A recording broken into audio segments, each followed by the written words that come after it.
السلام علیکم ورحمۃ اللہ وبرکاتہ۔ الحمدللہ رب العالمین والعاقبۃ للمتقین والصلاۃ والسلام علی اشرف الانبیاء والمرسلین نبینا و رسولنا و حبیبنا و امامنا محمد وعلی آلہ و اصحابہ اجمعین، اما بعد۔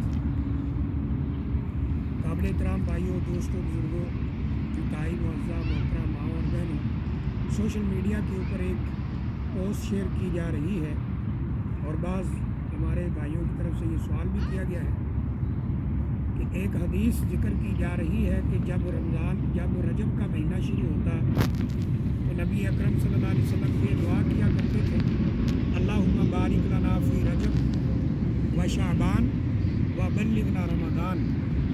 تو آیا یہ دعا صحیح ہے، ثابت ہے، یا اس کی کوئی حیثیت نہیں ہے؟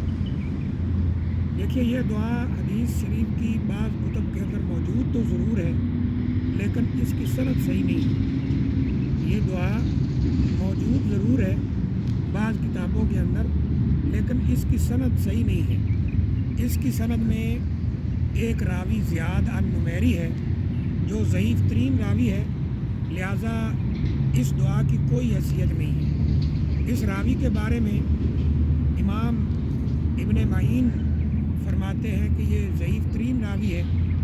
اسی طرح ابو حاتم نے اسے ضعیف ترین راوی لکھا ہے۔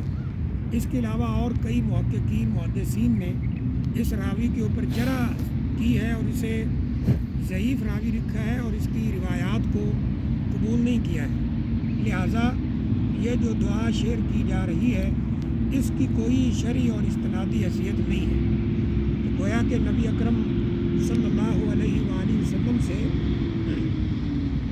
یہ دعا قطعاً ثابت نہیں ہے، تو اس کو اس طرح شیئر نہیں کرنا چاہیے، کیونکہ جو بات نبی اکرم صلی اللہ علیہ وسلم سے صحیح سند کے ساتھ ثابت ہو اسے ہی شیئر کیا جانا چاہیے، اور جو آپ سے صحیح سند کے ساتھ ثابت نہیں ہے اس کو شیئر نہیں کرنا چاہیے، آگے لوگوں کو اس کی تبلیغ نہیں کرنی چاہیے، لوگوں تک اس بات کو نہیں پہنچانا چاہیے۔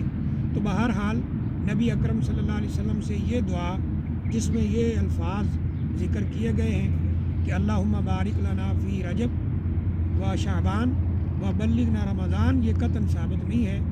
تو اس سے ضرور یعنی ہمیں متنبہ رہنا چاہیے اور اس بات کا ہمیں علم ہونا چاہیے کہ یہ نبی اکرم صلی اللہ علیہ وسلم سے ثابت نہیں۔ ہم خود بھی جہاں تک اس کو بیان کر سکتے ہیں بیان کریں اور آگے اپنے بھائیوں بہنوں تک بھی پہنچائیں، تاکہ جو صحیح بات ہے قرآن و حدیث کی روشنی میں اور صحیح سند کے ساتھ نبی اکرم صلی اللہ علیہ وسلم سے ثابت ہے وہی آگے لوگوں تک پہنچے۔